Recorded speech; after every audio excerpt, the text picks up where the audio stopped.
ากันไปทางเลยเด้สงสัยขึ้นเหินเมื่ออยู่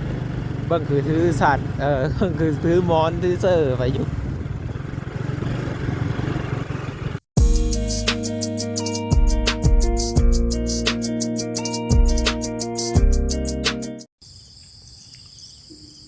ข้อสี่เดินทางตั้งแต่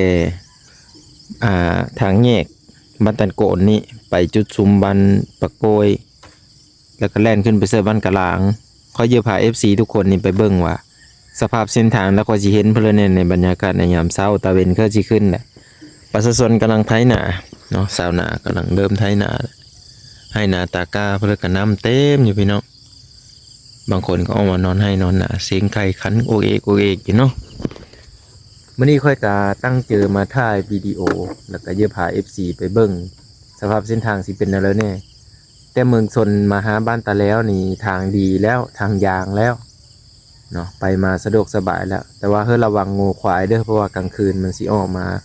นอนอยู่ตามทางเนาะแถวบนเคยสีฮอดบ้านตันโกนยันแบบต่ำโง่นะผู้ที่ขี่รถไหวก็ได้ระมัดระวังตัวนี้เนาะนั่นแหละไปเบิ่งนำกันทุกคนวันนี้เขากลับมาผู้เดียวคือเก้า10%นั่งซื้อกันเลยว่าตั้งเจอสิไปพาไปเบิ่งเลย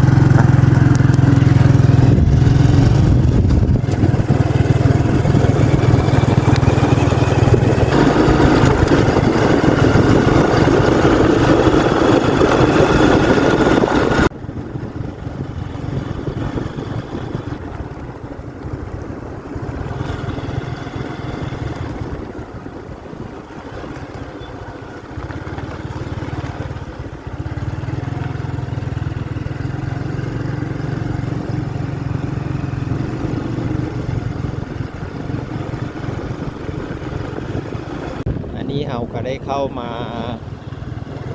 หอดเส้นทางแล้วเนาะเอามาแต่ตะแล้วเราก็จะแยกเลี้ยวซ้ายเนาะเลี้ยวซ้ายเข้ามาแล้วจะเป็นทางแดงเข้ามาเลยทางตัวนี้เพิ่นยังไม่ทันได้เฮ็ดเนาะก็จะเป็นทางขี้ตมทางอันนี้เนี่ยไปมาเนี่ยได้เด้อแต่ว่าค่อยไปค่อยมาแล้วทุกคนเป็นคุ้มเนาะ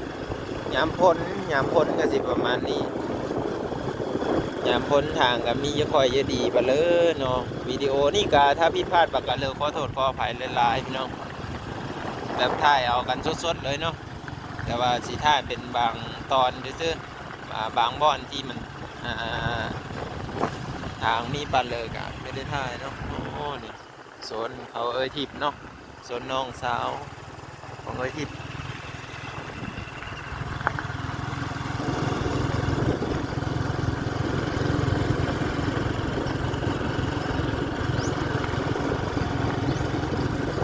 ก็ไทยให้ไทยหนาแล้วได้พี่น้องพี่ก็อยู่ตามโมให้ปลายหนาเนาะออกมานอนให้นอนนาตามโมตามโซนเนาะบางคนก็นอนอยู่พี่ป้าไก่ป้าพี่น้องไก่ป้าทุกไก่ป้าก็มาลายแท้นี่ยำหยาบอยู่โอ้ก็เป็นเย็บปลายทางก็ที่ประมาณนี้เลยทุกคนบ่อนทางดีแน่บ่อนไม่ดีแน่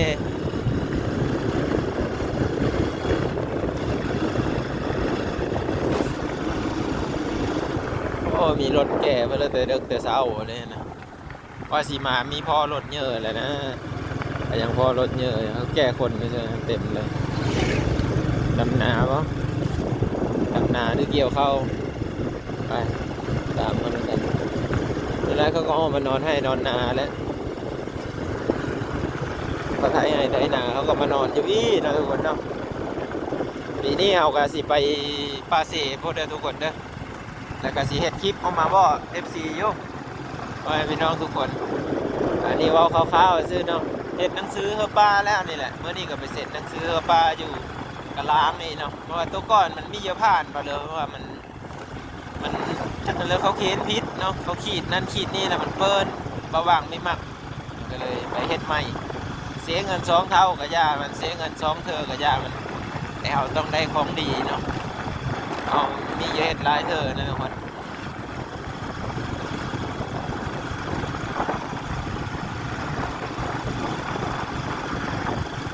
แถวนี้จะเป็นไม้ยูคาเด้อไม้ มาอยู่ขาทางเบื้องซ้ายและเบื้องขวาเนาะเบื้องซ้ายนี่เขากำลังเริ่มปลูกแล้วปลูกใหม่แล้วเนาะสิติดเลยแหละถ้าเขาไม่ตัดก็สีใหญ่ประมาณซ้ำเบื้องขวานี่แหละอยู่ทางเบื้องซ้ายนี่นะทางก็จะเป็นทางแดงเด้อทุกคนทางดินแดงจนหอดบ้านครับผมเลยเดี๋ยวคือสิหอดบ้านที่ไทยแล้วบางทางก็บ่อนเป็นขี้ตมแน่บ่อนดีแน่เนาะกลางคืนนี่มาเมื่อคืนนี่เนาะมาได้เซ็นหนังสือก็ค่ำแล้วค่ำมืดแล้วก็ไปได้ถ่ายเบิ่งแล้วก็ลงไปซื้อเอาเอกสารตอนเช้านอนอยู่แต่แล้วก็เก็บเอามะม่วงนี่มากินแน่แล้วก็ขึ้นมาเซ็นหนังสือตอนเช้าแล้วก็ขึ้นมาบ้านมิวว่าเขาอีแม่สีเห็ดเพื่อเลยแหละอยู่บ้านกันได้ยินเพิ่นว่าแว่วๆสีเห็ดโฮโง่ไว้แล้วก็ลงภาษีรายการยามเช้าที่ประมาณนี้เลยมีโฮมีโซนมีน้องซาต้นยูคา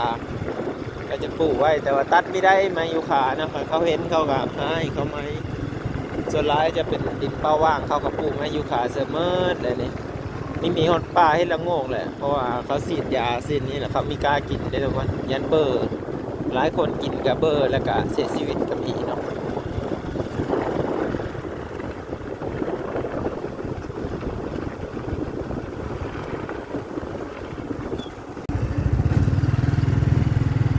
ตอนเช้าแดดอ้อเบิ่งเมื่อนี้คือสีฮ้อนขนาดแดดอ้อแห้งนี่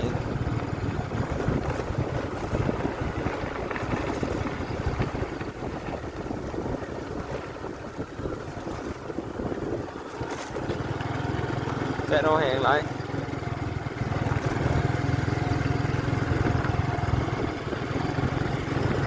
จะมีรถเที่ยวเยอะอย่างเช้าเอาไปหาซื้อเครื่องซื้อของเขาเลยเนาะเพื่อพอค้าเขาไปแต่เช้าเพื่อกับเห็นพอค้าเขาไปเวียนไปงานเขาไปแต่เช้าคุยกันกับเขาเนี่ยนะ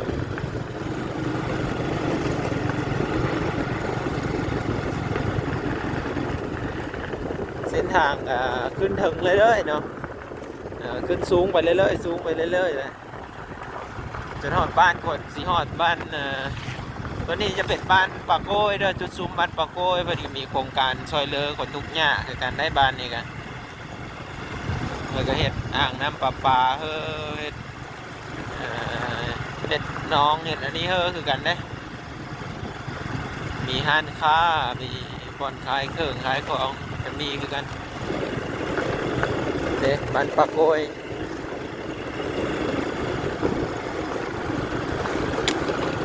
อันนี้สภาพเส้นทางเนาะหอดบ้านหอดซองมาเลยตอนเช้าเนาะโอ้บ้านนี้เลี้ยงแม่เลยมีหงเห็นแล้วเด้อหงเห็นกับมีเนาะแม่กับมี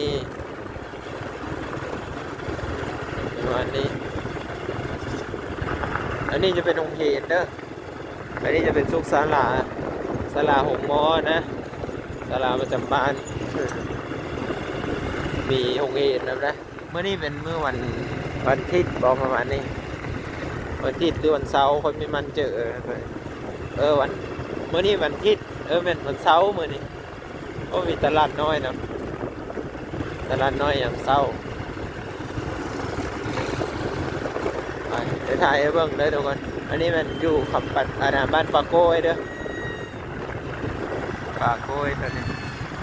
ไปนี่ก็จะเป็นบ้านหนนค่ายบ้านสามเณรจอนเด้ก็เลยเคยเบิ่งคลิปเก่าๆก็จะเห็นเนาะสามเณรน้อยสามเณรจอนเดี๋ยวนี้เพิ่นใหญ่เป็นบ้าวไปแล้ว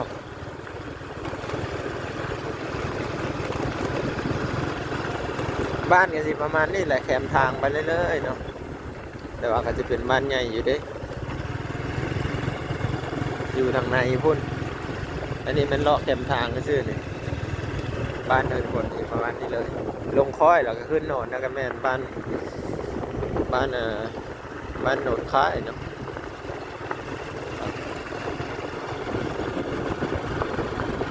เราจะไปเสด็จนี่คือว่าคือพากันย่างลัดป่าลัดดงมาใช่ไม่ใช่มีงานนี่จ้ะ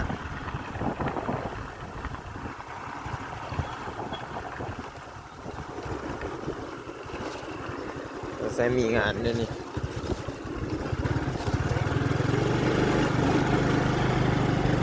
ฒ่าผู้แก่พากันไปทางเลยเด้สงสัยขึ้นเหินเมื่ออยู่เบิ่งคือถือสัตว์เบิ่งคือถือมอนถือเซอร์ไปอยู่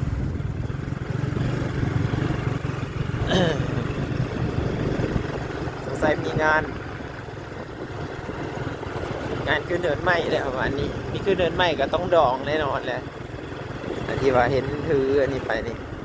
แม่ใหญ่เนี่ยเพิ่นก็ย่างมาโอ้ยน้องผู้เฒ่าก็ ดูร้านมีไปชงบ่น่าจะขึ้นเหินใหม่แล้วตลาดน้อยก็มาแต่ดึกเนี่ยหาขายนะแต่ดึกแต่เช้า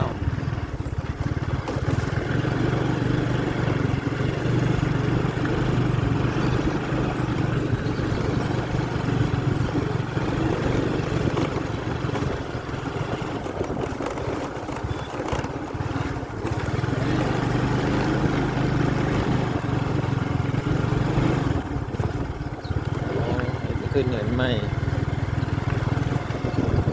เป็นทางนี้เนาะไป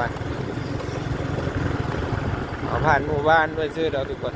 ไม่ได้เข้าไปท่าให้เบิ้งนะเนาะเพราะว่าเอาไม่ได้มานั้นเนาะเพราะว่าเอาผ่านทางชื่อเด็กเส้นทางที่วันนี้เลยคนเขาหลายเติบอยู่ไหนผู้คนมากมายอยู่นะ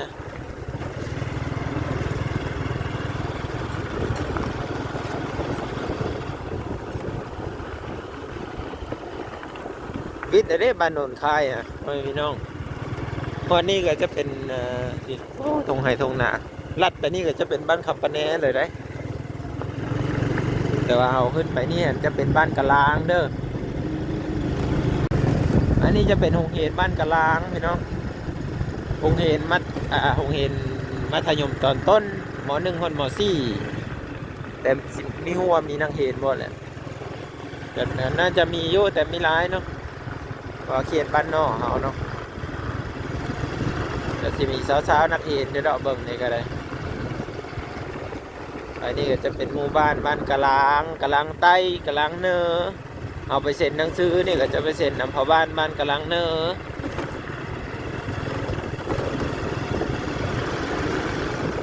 อันนี้เป็นบ้านกะลางนะเด้อเอาสู่หมู่บ้านกะลางแล้วทางก็สิประมาณนี้เลยเนาะทางรถเยอะไม่ค่อยเที่ยวดอกเพราะว่าไม่ยุคามันมืดแล้ว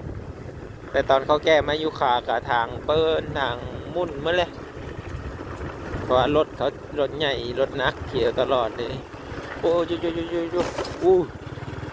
โอ้เพราะมันมาคุดทางแบบนี้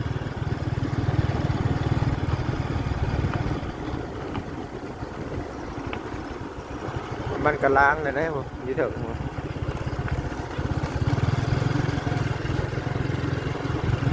กะลางใต้กะลางเนื้อบางบ่อนเข้ากับไทยหนาบางบ่อนเขาก็ยังไม่ทันได้ไทยเลยเพราะแถวนี้มันเป็นนาดินทรายนาโน้น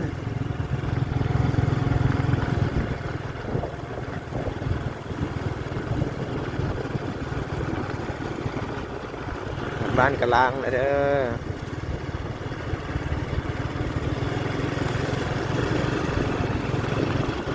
บ้านกะลางไอ้ตะไบสีเขียวเนาะว่าต่อแสงแดด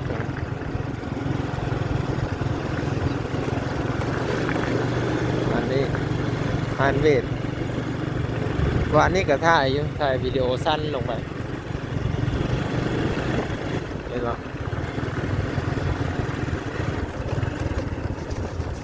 ประมาณนี้เลยเนาะโอ้ขนน้ำเนี่ยฮะบ้านเพิ่นมีเยอะบ้านเลยทุกคน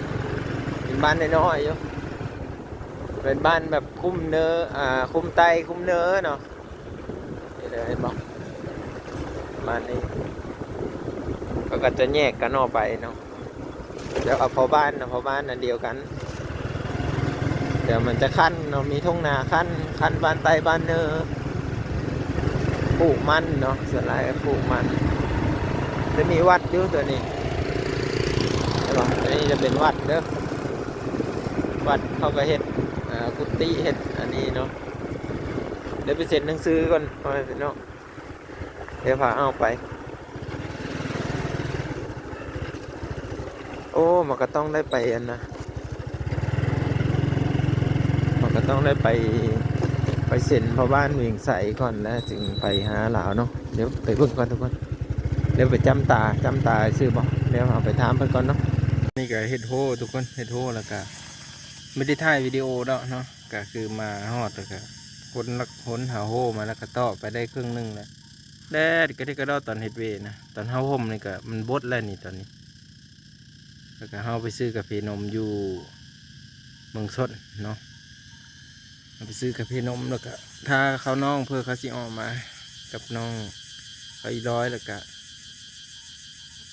นั่งท่าเขาเนาะจากนั้นเขาออกมาทุกคนแล้วก็สิได้ต่อโฮไปท่าเขาเนี่ยคลิปวิดีโอนี้ก็สิประมาณซ้ำนี้แหละพ่อแม่พี่น้องเอ้ยวิดีโอหน้าพ่อกันเมื่อสบายดีเมื่อทุกคนเด้อบ๊ายบายทุกคนพ่อกันพูดแหละตอนวิดีโอต่อไป